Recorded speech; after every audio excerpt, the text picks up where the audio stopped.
बिस्मिल्लाहिर्रहमानिर्रहीम। Welcome back. Lecture 4 है scope management. Exam content outline के प्रोस्पेक्ट से हम देख रहे हैं कि स्कोप मैनेजमेंट में क्या चेंजेस आई हैं, क्या डिफरेंसेस हैं, वो हम डिस्कस करने जा रहे हैं लेक्चर 4 में। स्कोप मैनेजमेंट प्लान, आप अगर मेरे पिछले लेक्चर्स को देखें तो उसमें हम ये सारे प्रोसेसेस को डिस्कस कर चुके हैं जो कि रिलेट कर रहे हैं स्कोप मैनेजमेंट प्लान से। तो स्कोप मैनेजमेंट प्लान को हमने बहुत डिटेल से ऑलरेडी डिस्कस किया हुआ है, तो वो सारे ये प्रोसेस ग्रुप्स ऑलरेडी हम डिस्कस कर चुके हैं इनके कॉन्सेप्ट्स को। अब देखते हैं एग्जाम कंटेंट आउटलाइन में इसमें क्या चेंजेस लेकर आए हैं, इसमें उसमें क्या डिफरेंस है। देखिए वहां पे आपको सिर्फ एक टास्क बता रहे हैं, टास्क 8 है प्लान एंड मैनेज स्कोप। ये प्रोसेस 2 है, प्रोसेस डोमेन 2 का प्रोसेस चेक कर लेते हैं, देख लेते हैं हम। एग्जाम कंटेंट आउटलाइन है, प्रोसेस 2 है और टास्क इसका है 8। टास्क 8 को हम देखते हैं इसमें क्या बता रहे हैं वो हमें। तो यहाँ वो बता रहे हैं manage plan and manage scope, simple एक टास्क बताया है और इसके इनेबलर्स वही इनेबलर्स हैं जो ऑलरेडी हम पिछले लेक्चर में। तो यहाँ पे भी टास्क 8 में आपको कोई नई चीज देखने को नहीं मिल रही। हमने स्कोप को कैसे मैनेज करना है, प्रोडक्टिव एनवायरनमेंट को कैसे मैनेज करना है, वो ऑलरेडी हम बहुत डिटेल में ऑलरेडी यहाँ डिस्कस कर चुके हैं, देख चुके हैं। और कॉन्सेप्ट इसके भी वही है। एजाइल को भी हम अलग से डिस्कस कर चुके हैं कि एजाइल प्रोजेक्ट की नेचर क्या है। अगर आपको प्रोडक्टिव एनवायरनमेंट और चेंज ड्रिवन एनवायरनमेंट दोनों की नेचर का पता चल चुका है, क्योंकि एजाइल के मैं सेपरेट से अलग से एक लेक्चर अलग से बना चुका हूँ, डिटेल में बताया है। और जो पीएमपी के कंटेंट में शामिल नहीं है हम उन टॉपिक्स को भी कवर कर चुके हैं। यानी आपको एक बेस्ट लेवल की अंडरस्टैंडिंग आ गई एजाइल प्रोजेक्ट मैनेजमेंट की। तो हमें पता है कि वहाँ के स्कोप को हम कैसे मैनेज करते हैं। तो जो टेक्निक्स जो हम 6 एडिशन में डिस्कस कर चुके हैं या जो हमने यहाँ पर पढ़ी हैं, जो देखी हैं, जो प्रोसेस ग्रुप्स हैं, तो कहने का मतलब ये यही प्रोसेस ग्रुप्स को आप वहाँ पे दोबारा देख लीजिए, आपकी ये टास्क भी कंप्लीट हो जाएगा जो स्कोप से रेलेवेंट है। मेजर डिफरेंस जो इसमें देखने आ रहा है, जो हम एजाइल मैनेजमेंट पे भी डिस्कस कर चुके हैं, जो फ्लिप ट्राइएंगल के कॉन्सेप्ट हमने वहां पे भी देखा था, यहाँ पे मैं इसको रिवाइज कर रहा हूँ कि फिक्स जो हमारे प्रोडक्टिव प्रोजेक्ट मैनेजमेंट साइकिल है, इन्वायरमेंट है, वहां पे कॉस्ट को फिक्स रखा जाता है, उसकी बेस पे हम टाइम को और कॉस्ट को मैनेज करते हैं और ज्यादा एफर्ट प्रोजेक्ट मैनेजमेंट की इन दो सेक्शन में लगते हैं जो कि वेरिएबल्स होते हैं। हमारे पास ऑप्शन है, हम कॉस्ट को सेव कर सकते हैं, टाइम को सेव कर सकते हैं, फ्लेक्सिबिलिटी रहती है, but totally depends upon the nature of your scope. आप अपने स्कोप को नहीं मतलब वेरी नहीं कर सकते, छेड़ नहीं सकते इसको। जितनी ज्यादा चेंजेस आएंगे हमारा प्लान उतना ही डाइवर्ट होगा एक्चुअलिटी से।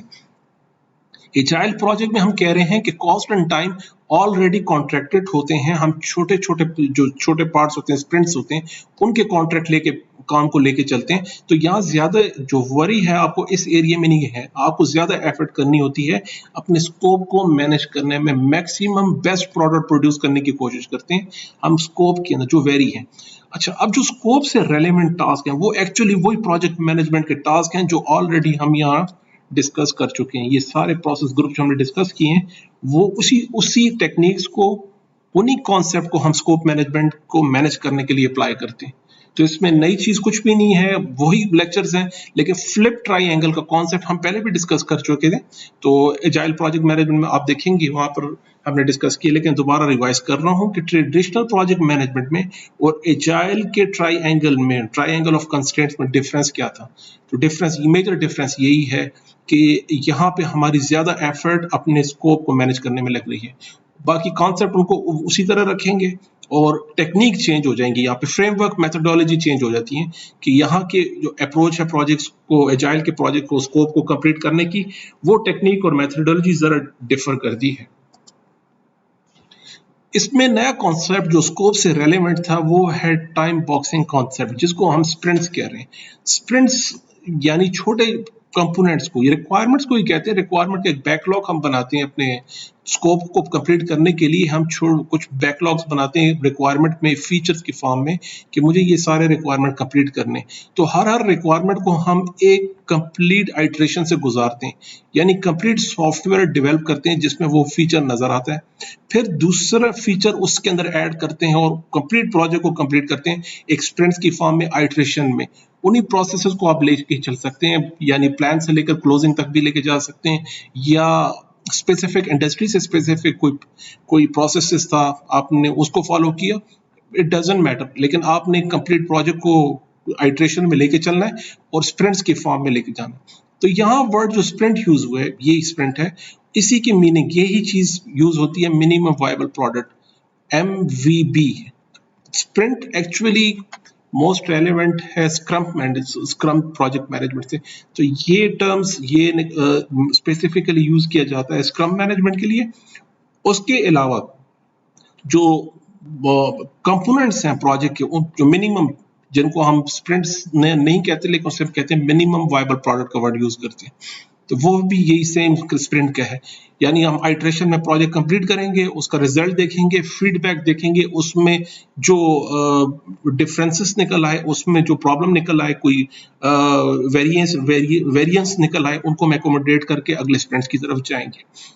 तो स्कोप हाईली वेरिएबल एनवायरनमेंट पे, जहां पे कॉन्स्टेंटली चेंजेस आएंगी, उस एनवायरनमेंट को आपने इस तरह मैनेज करना है, उसके स्कोप को। तो हम उसको एक बैकलॉग के सूरत में, हम स्प्रिंट्स की फॉर्म में, हम रिक्वायरमेंट को कलेक्ट करके उसके छोटे पार्ट को complete as a project phases में गुजार के आइट्रेशन में अपने प्रोजेक्ट को मेच्योरिटी की तरफ लेकर जाते हैं। ये एक बिग डिफरेंस है स्कोप मैनेजमेंट से एजाइल के कॉन्टेक्स्ट में। और प्रेडिक्टिव कॉन्टेक्स्ट वही है जो हम 6th एडिशन में डिटेल से डिस्कस कर चुके हैं, कॉन्सेप्ट उसी के यूज होंगे, लेकिन यहाँ अप्रोच जरा चेंज हो जाएगी। आपने स्कोप मैनेजमेंट को उसी तरह मैनेज करना है एक ही स्प्रिंट के अंदर, लेकिन एक छोटे से फॉर्म को कंप्लीट आप इनिशिएशन से लेके क्लोजिंग तक जाते हैं, फिर दोबारा इनिशिएशन से लेके क्लोजिंग तक जाते हैं। तो हर फेज में हम उस साइकिल को कंप्लीट करते हैं और वैल्यूएबल वैल्यू एडेड फीचर्स अपने प्रोडक्ट के अंदर इंट्रोड्यूस कराते हैं as compare to the previous version.